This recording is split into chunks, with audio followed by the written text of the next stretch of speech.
Bon, bonjour à tous et bonjour Frédéric Gardotier. Bonjour. Donc, merci beaucoup de m'accueillir dans vos locaux à Lucibel, donc votre nouvelle entreprise.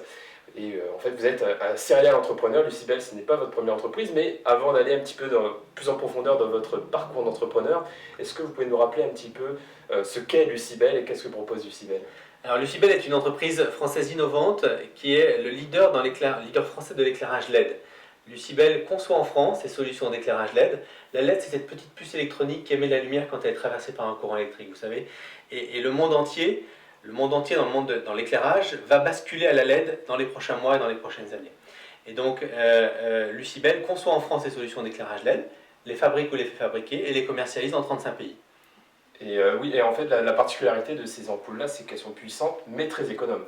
Oui, effectivement, la LED, donc cette puce électronique, aujourd'hui est suffisamment puissante et émet suffisamment de lumière pour qu'elle puisse être intégrée dans des luminaires qui remplacent avantageusement les luminaires traditionnels en consommant 6 fois, 8 fois ou 10 fois moins d'électricité et avec une durée de vie qui est 10 fois, 20 fois ou 30 fois plus longue. Donc c'est encore mieux que les ampoules qui étaient à la mode à un moment. Là, Les ampoules fluocompactes, effectivement, oui. à spirale, qui ça. émettaient une lumière très blanche, très blafarde, très agressive, qui mettait du temps à s'allumer, vous aviez quitté la pièce quand elle éclairait, c'était terrible. Voilà, c'est ça. Et ça, c'est terminé. Ça, c'était vraiment une technologie de transition, et cette technologie va vraiment laisser la place dans les prochains mois et les prochaines années à la LED. Et c'est ça qui est intéressant, et c'est pour le plus grand bénéfice du consommateur. Donc aujourd'hui, ça fait que 4 ans que Lucibel existe et vous êtes déjà plus de 200 collaborateurs, donc ça va très vite. Oui, effectivement, la croissance de Lucibel est très rapide. Nous sommes convaincus qu'effectivement, en maîtrisant la technologie et en ayant une grande vitesse d'exécution, nous pouvons vraiment prendre de vitesse les géants de l'éclairage, les acteurs traditionnels, leaders mondiaux, mais aussi un certain nombre d'acteurs plus traditionnels sur des niches, acteurs du monde du luminaire, qui n'ont pas les moyens de s'offrir l'expertise LED et qui pourtant savent très bien que dans 3 ans ou dans 5 ans, s'ils n'ont pas reconçu complètement leur gamme en LED, autour de la LED, ils ne vendront plus un luminaire parce que leurs produits seront trop énergivores par rapport à des solutions LED. Et du coup, vous vous adressez surtout à des entreprises ou aussi à des particuliers où on trouve du Lucibel, en fait, on peut en acheter? Alors effectivement, Lucibel est avant tout une entreprise B2B, mais nous avons aussi une petite activité pour les particuliers B2C, avec une présence de certains produits, notamment la Luciflora, qui est une ampoule LED qui émet une très belle qualité de lumière, qui consomme 5 watts pour un équivalent 35-40 watts de lumière incandescence. D'accord. Et alors, du coup, on en parlait là justement de l'ascension fulgurante de Lucibel en ce moment, parce qu'en plus vous avez levé aussi pas mal de fonds pour accélérer encore un peu plus la vitesse d'entreprise. Alors du coup, comment ça vient de votre expérience en fait, parce que vous avez aussi cofondé Poweo, qui était aussi une très belle réussite entrepreneuriale. Est-ce que vous pouvez nous raconter un petit peu comment vous avez été amené à créer Lucibel aujourd'hui? Alors j'ai effectivement la passion d'entreprendre, de créer et d'innover, de partir de la page blanche. Je dis que j'ai même la nostalgie du frisson de la page blanche. Cette phase de démarrage, quand vous créez une entreprise, quand vous l'avez en tête, quand vous avez cette idée initiale que ensuite vous couchez sur le papier, c'est vraiment une phase exceptionnelle parce que c'est cette phase pendant laquelle tous les rêves sont possibles, tous les rêves sont permis. Et c'est du coup un moment d'émotion extrêmement intense qui fait qu'effectivement on peut faire des choses extraordinaires.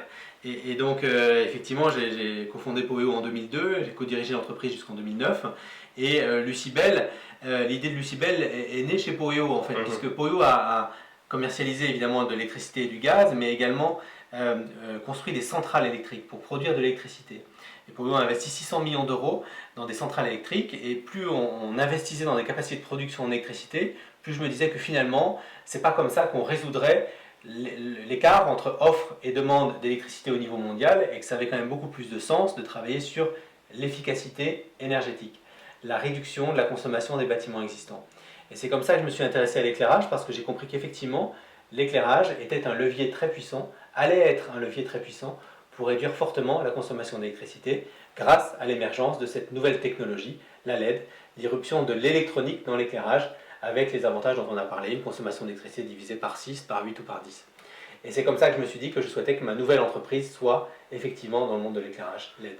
Mais comment on peut créer des entreprises produits, enfin industriels comme ça, parce que c'est l'industrie aussi rapidement, elle les fait développer aussi rapidement, parce que moi je vois les grandes entreprises historiques qui ont pris des décennies avant de se construire, et vous en 7 ans avec Poway et 4 ans avec Lucibel, vous arrivez à mettre en place une solution et la diffuser.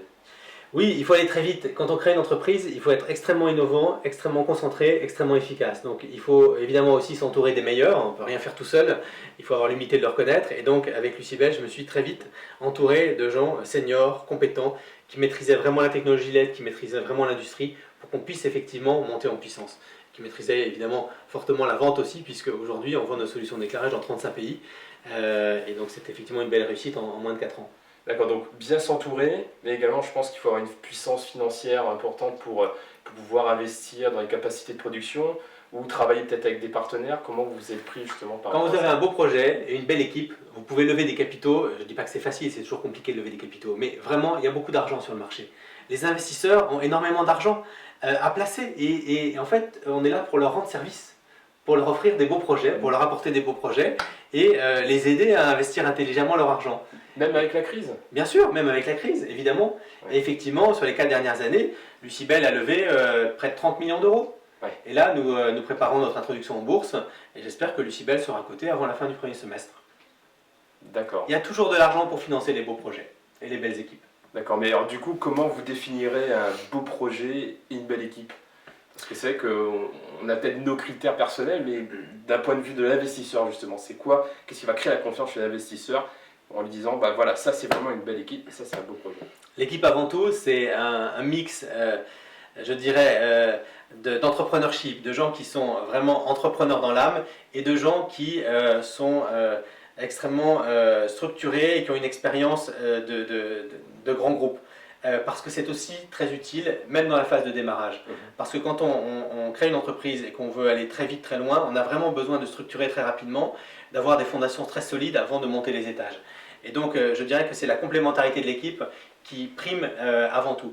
Après, évidemment, le projet découle de l'équipe et de sa capacité à innover et à avancer. Et après, il faut que, évidemment, quand on est sur un secteur porteur comme l'éclairage LED, avec des taux de croissance annoncés de 50% par an sur les 5 prochaines années, taux de croissance de marché, vous vous laissez porter en fait par cette vague et vous surfez sur cette vague pour prendre de vitesse vos acteurs concurrents. Et donc voilà, mais il y a d'autres secteurs d'activité dans lesquels il y a de très belles réussites entrepreneuriales évidemment. Donc ça n'est pas une condition sine qua non qu'il y ait un véritable saut technologique dans un secteur pour réussir. D'accord. Donc c'est intéressant que vous dites ça, parce que c'est vrai que dans une équipe, donc on a besoin de cet esprit d'entrepreneur quelque part, un petit peu ces soft skills. Donc on va en parler dans une autre vidéo, mais à la fois cette expérience dure, donc hard skills, donc dans les grands groupes, et c'est ce mix-là qui fait la bonne synergie pour vraiment entreprendre de bons projets. Exactement, et puis après en termes de compétences, ben voilà, il faut quelqu'un qui soit capable de piloter la recherche et le développement, l'innovation, quelqu'un qui soit capable de piloter les ventes, quelqu'un qui soit capable de piloter la fabrication de produits s'il y a de la fabrication dans l'entreprise. Il faut avoir vraiment les bonnes personnes aux bons endroits et faire en sorte que, voilà, que tous les maillons de la chaîne soient remplis et par des gens compétents, capables d'assumer, de gérer efficacement la montée en puissance rapide de l'entreprise. Parce qu'une phase d'hypercroissance, c'est toujours très compliqué à gérer. Le vrai risque, c'est que la locomotive soit très loin devant les wagons qui ont du mal à suivre et qu'il y a une véritable dislocation de l'entreprise entre front office et back office. Et donc ça doit être anticipé. Il faut du coup mettre en place les systèmes d'information qui vont bien, il faut mettre en place les procédures qui vont bien pour faire en sorte que l'unité de l'entreprise soit vraiment préservée. Et la gestion de l'hypercroissance, c'est vraiment le défi majeur des entreprises comme Lucibel qui connaissent effectivement un triplement, un quadruplement de leur chiffre d'affaires d'une année sur l'autre. D'accord. Merci beaucoup. Avant de nous quitter, est-ce que vous auriez un dernier conseil à partager avec les lecteurs, entrepreneurs? Oui, en fait, mon conseil, c'est que vraiment, entreprendre, c'est naturel. Il ne faut pas s'en faire une montagne. C'est quelque chose de pas simple, parce que c'est toujours compliqué d'entreprendre. Il y a toujours des obstacles qu'on n'anticipe pas. Mais en tout cas, quand on sent qu'on a ça dans la peau, quand on sent qu'on est fait pour ça, il faut se lâcher un moment. Et à un moment, il faut se dire, ok, j'y vais, je tente, j'ai rien à perdre, et ça peut m'apporter énormément de bonheur, de satisfaction, de joie profonde. si je réussis ou même si je réussis pas, mais juste le bonheur est dans le chemin, dans l'entrepreneuriat. Et c'est ça qui est très important, et donc il faut pas hésiter. À un moment, il faut lâcher prise, il faut ne pas écouter les amis qui vous découragent, la famille qui vous dit non mais tu peux pas te permettre de ne pas gagner d'argent pendant 3 ans, etc., etc. Il faut avoir confiance en soi, il faut foncer, il faut se dire ok, je sens que j'ai ça dans la peau, et je ne veux pas regretter toute ma vie de ne pas l'avoir fait, de ne pas avoir essayé. Donc je tente. Et vous verrez qu'en fait, c'est très naturel et il n'y a pas de raison que le succès ne soit pas au bout du chemin. Merci beaucoup. Je vous en prie. Mots galvanisants, entreprenez. Et on se retrouve avec une deuxième vidéo sur 17. Merci à vous. Merci. Super.